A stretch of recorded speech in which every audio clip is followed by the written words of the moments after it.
So guys आपका था set 3 SSC CGL mains का एक सेट 2010 से, जिसके मैं आपको अब तक 3 पार्ट करवा चुका हूँ। आज 4th पार्ट और उसके बाद नेक्स्ट पार्ट आपका क्लोज टेस्ट और पैसेज का रहेगा। मुझे याद है कि मैंने सेट नंबर 2 का भी आपका 5th पार्ट अब तक नहीं कराया, वो भी कराऊंगा, बिल्कुल बेफिक्र रहिए। यस गाइस, तो आपको ये दोनों पार्ट संडे में कल मिलेंगे। क्वेश्चन नंबर 14 कह रहा है the teacher saw my conversing with her. So guys यहाँ पे 114 सेंटेंस में हमें बताना है कि सेंटेंस में क्या एरर है। गाइस मैंने आपको बताया हुआ है कि जितने भी आपके पॉजिटिव एडजेक्टिव हैं, माई, ओवर, योर, देयर, हिज, हर, जितने भी हमारे पॉजिटिव एडजेक्टिव हैं, इनके बाद हमेशा नाउन का आना कंपलसरी है, और वो भी जीरंड फॉर्म में। किसमें? जीरंड फॉर्म में। यस सॉरी, वर्ब का माफी चाहूँगा बच्चों। वर्ब आपकी जीरंड फॉर्म में आनी अनिवार्य है। इनके बाद में वर्ब अगर आती है तो यहाँ ऊपर वाले सेंटेंस में कन्वर्स एक वर्ब ही है और उसने उसको जीरंड फॉर्म में दिया है, यानी कि सेंटेंस आपका पूरी तरह से करेक्ट है। इस सेंटेंस में कोई एरर आपकी नहीं है। सेंटेंस नंबर 115 देखिएगा, कह रहा है कि the police booked a case against the car driver for wrong parking. Police ने एक केस बुक कर दिया उसके नाम पे। सो गाइस, केस बुक करने के लिए हम लोग लगाते हैं file a case. Yes, case file करना, केस फाइल करना, नॉट केस बुक करना। यस गाइस, तो यहाँ पे सेंटेंस में बुक्ड की जगह आपका आंसर हो जाएगा सी, फाइल्ड। क्या हो जाएगा आपका? Filed, correct. Who does not grasp the recently formed Commonwealth of independent states. So guys, यहाँ ग्रास्प यानी कि GRASP का मतलब है समझना। क्या है आपका? समझना। जबकि यहाँ पे कहना चाह रहा है कि कौन नहीं जानता, जो रिसेंटली कॉमनवेल्थ गेम हुए इंडिपेंडेंट स्टेट में, उसको कौन नहीं जानता। तो गाइस यहाँ पे आइडेंटिफाई के अर्थ में ग्रास्प नहीं, हम लोग नो का इस्तेमाल करेंगे और कुछ नहीं। यस, तो यहाँ पे नो मतलब जानना, आइडेंटिफाई मतलब पहचानना, अंडरस्टैंड मतलब समझना। तो 116 सेंटेंस का मेरी राय में आंसर हो जाएगा आपका पहला ही करेक्ट। अगला सेंटेंस कह रहा है we have received many anomalous letters about this issue. तो गाइस यहाँ पे 117 सेंटेंस में कह रहा है कि एनोमलस, एनोमलस मतलब बेमेल, जबकि कह रहा है कि हमें बहुत सारे लेटर ऐसे मिले जिन पे कोई नाम नहीं था, ये कहना चाह रहा है। सो गाइज, पहला वर्ड है एनोमलस, बेमेल।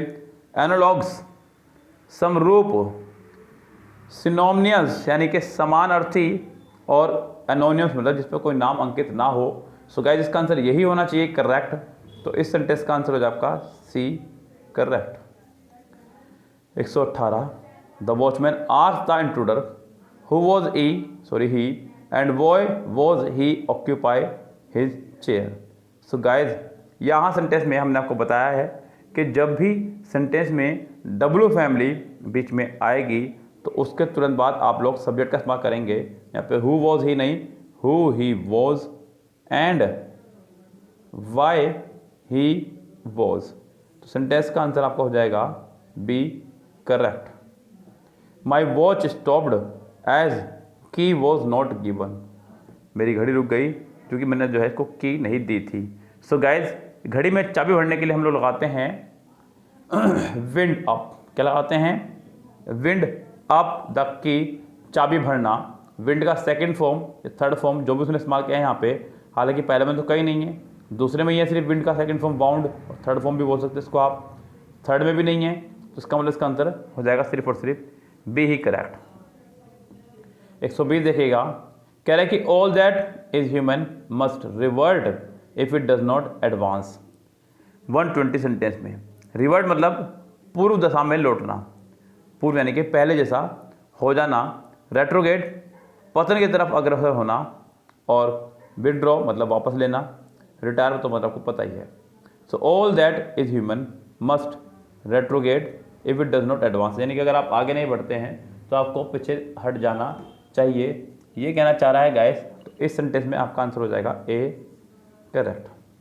अब गाइस 121 से 145 तक यानी कि 121 टू 145 तक हैं हमारे नरेशन यानी कि स्पीच के सेंटेंस। तो गाइस यहाँ पे हमें ऑप्शंस देख करके सेंटेंस को रेस से बाहर निकालना होगा। आपको सेंटेंस का नरेशन नहीं बनाना है, सिर्फ आपको ऑप्शन देख करके जो रेस से बाहर निकालने हैं आपको उन्हें रेस से बाहर निकालना है। जैसे कि कह रहा है कि call the first witness said the जज। तो यहाँ पे इम्परेटिव सेंटेंस है द जज कमांडेड, द जज कमांडेड। तो यहाँ पे गाइस हम लोग बनाएंगे इसको कमांडेड से ही सेंटेंस को। 121 हमारा कमांडेड से बनेगा। उसके बाद में आप सेंटेंस को किसी भी हिसाब से बना सकते हैं, टू से भी जोड़ सकते हैं और बिना टू के भी। द जज commanded to call the first witness, ये भी सही हो सकता है। द जज कमांडेड दैम, कम से कम बी बाहर करो इससे। द जज commanded that the first witness be called, the जज commanded the first witness to be called. So guys यहाँ पे इस सेंटेंस का आंसर आपका होगा पहला ही करेक्ट। सेंटेंस सेड द जज commanded to call the first witness, imperative sentence को हम लोग टू से कनेक्ट करते हैं, तो इस सेंटेंस का आंसर आपका हो जाएगा पहला ही correct. The queen said to her son, you must go to the forest and remain there till your father calls you back. महारानी ने अपने बेटे से कहा कि तुम्हें फॉरेस्ट जाना चाहिए और तब तक वापस मत आना जब तक तुम्हारे पिताजी तुम्हें ना बुलाएं। The queen told her sun,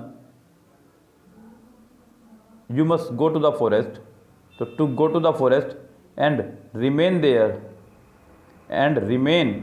so guys यहाँ पे रिमेन तो नहीं, कम से कम रिमेंड होना चाहिए। सेंटेंस आप डायरेक्ट से इनडायरेक्ट बना रहे हैं तो यहाँ पे लगाना चाहिए, लेकिन हमारा टू की वजह से सेंटेंस आपका फर्स्ट फॉर्म में ही रहेगा, पीछे ऊपर से मॉडल वर्ब भी खड़ी हुई है, तो कम से कम पहला रेस से बाहर हुआ।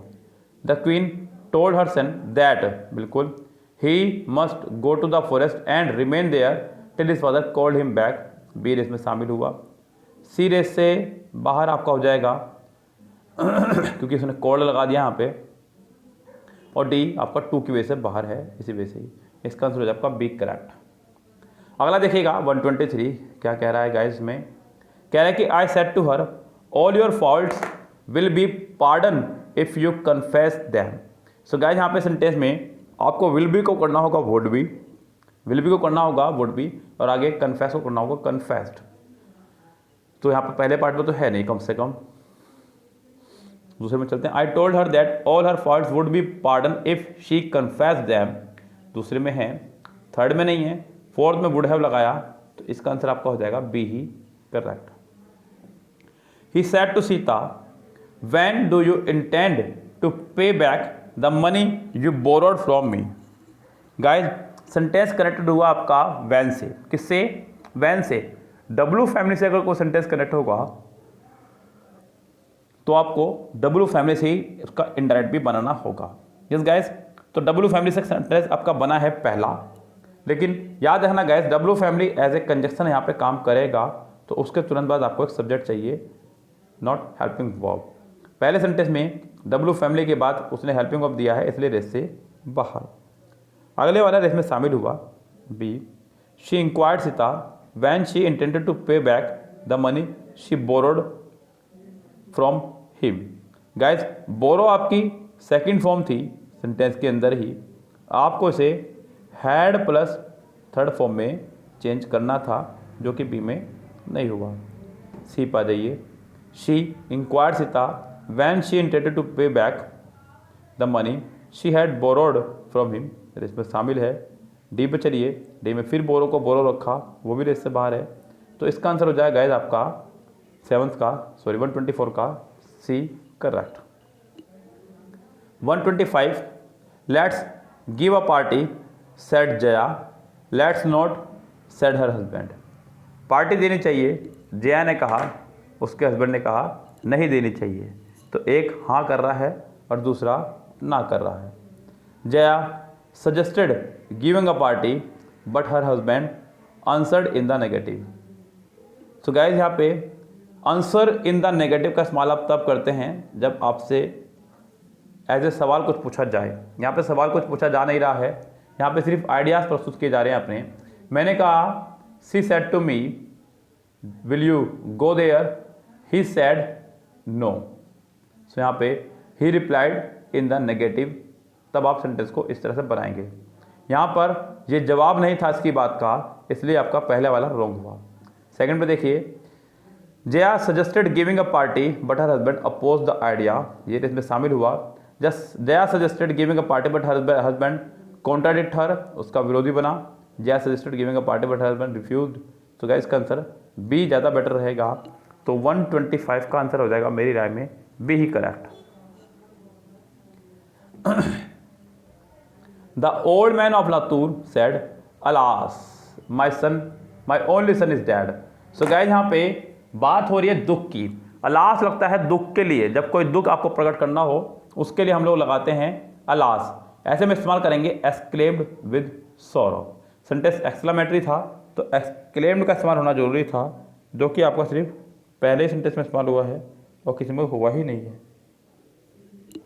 पहले सेंटेंस में एक्सक्लेम का इस्तेमाल हुआ, किसी और में एक्सक्लेम किया ही नहीं इस्तेमाल, तो इसका सेंटेंस का आंसर भी आपका पहला ही हो जाएगा करेक्ट, एक्सक्लेम्ड विद सोरो। 127 देखिए गाइस क्या कह रहा है। The chief minister said what a terrible disaster the earthquake is. ये आपका एक एक्सक्लेमेटरी सेंटेंस है। यहाँ पर सेंटेंस हाउ और व्हाट के फॉर्मेशन से बना है। गाइस जब भी कभी आप इससे सेंटेंस देखें, हाउ ब्यूटीफुल यू आर, यानी कि सेंटेंस के सबसे लास्ट में सब्जेक्ट और वर्ब हो तो आप उसी से बनाएंगे यू आर वेरी ब्यूटीफुल। आपको अपनी तरफ से एक वेरी का इस्तेमाल करना होगा, ये ध्यान रखिए। हालांकि सेंटेंस आपका डायरेक्ट इनडायरेक्ट का है तो यहाँ पे आपके वर्ब भी चेंज होंगी।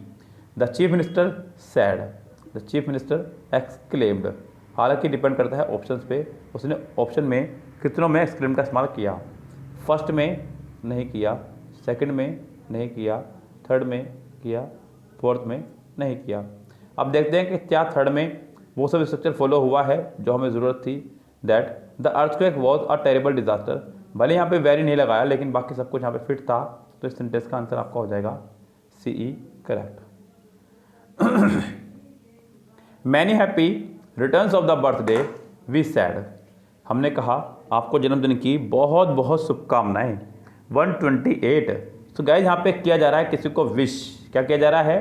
किसी को विश। ये आपका सिर्फ और सिर्फ विश है, ग्रीट ये नहीं है। ग्रीट माना होता है किसी को नमस्ते करना, तो कम से कम नहीं आएगा। बी तो आपका वैसे ही नहीं आएगा। सी में विश्ड है, डी में आपका प्रे है तो प्रे नहीं की जा रही है, यहाँ पे विश की जा रही है, तो इसका आंसर आपका सी कन्फर्मेशन के साथ में बिल्कुल ठीक कहलाएगा। Shankar said to his friend look out there is a snake behind you. Guys यहाँ पे जब उसने कहा there is a snake behind you, तो इज एम आर को कम से कम वॉज वर्ब में तो चेंज कीजिए। Yes guys, Shankar told his friend to look out as there was a snake behind him. Shankar exclaimed तो कम से कम यहाँ पे नहीं आएगा।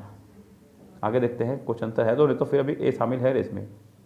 Seeing a snake behind him, Shankar asked his friend to look out. Shankar wanted his friend that there was a snake behind him. Sorry, wanted कर रहा हूँ, वांड। तो शंकर ने उसको वांड किया। कैसे किया? शंकर ने उसको वांड किया। सो गाइस यहाँ पे इसका आंसर आपका हो जाएगा डी ही correct. Doctor the patient cried please tell me how much time I was have. Patient चिल्लाया, डॉक्टर साहब कृपा करके मुझे बताइए कि मेरे पास कितना समय है। सो गाइस यहाँ पे 130 सेंटेंस में पेशेंट ने ये बात डॉक्टर से कही। पेशेंट ने यह बात डॉक्टर से कही और रोते हुए और गिड़गिड़ाते हुए कही। तो यहाँ पे गाइस प्लीडेड आना चाहिए जो कि पहले में है और सी में है। The patient pleaded the doctor, the patient pleaded with the doctor to tell her how much time she had. The patient pleaded the doctor how much time she will have.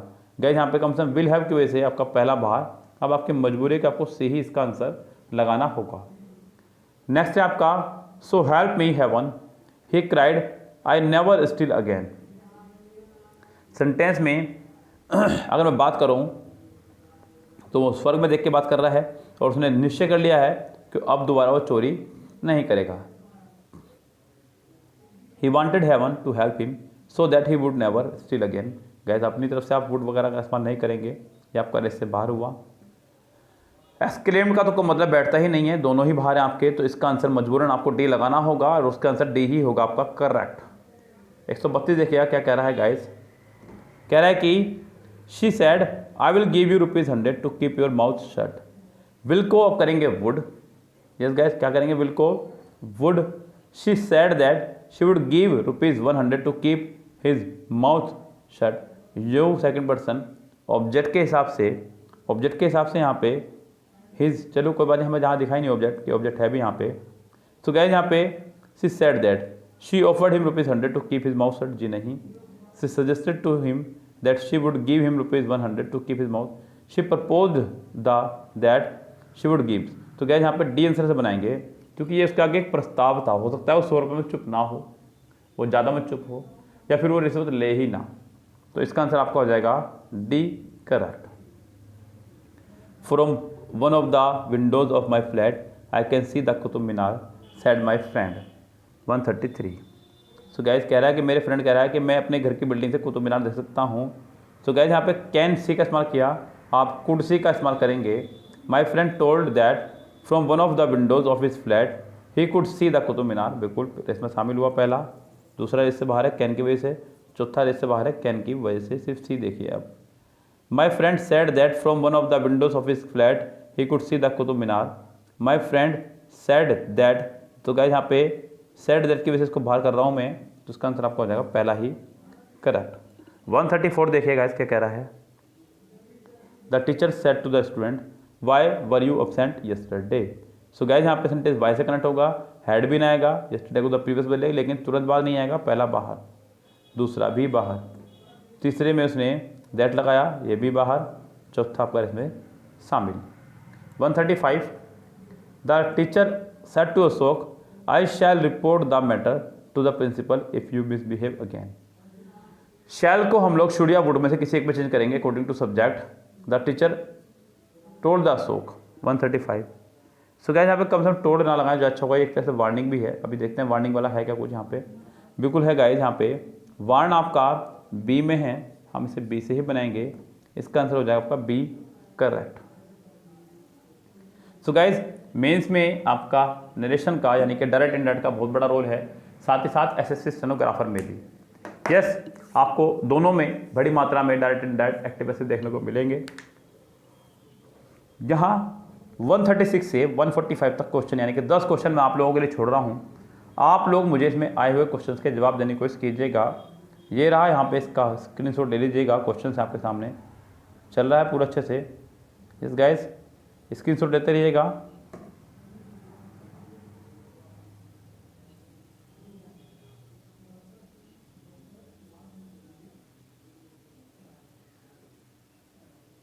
ये लीजिए guys, तो यहाँ पे 10 narration के sentence मैंने आपके लिए छोड़े हैं, जिससे कि आप अपना स्कोर भी चेक करते रहें बीच बीच में।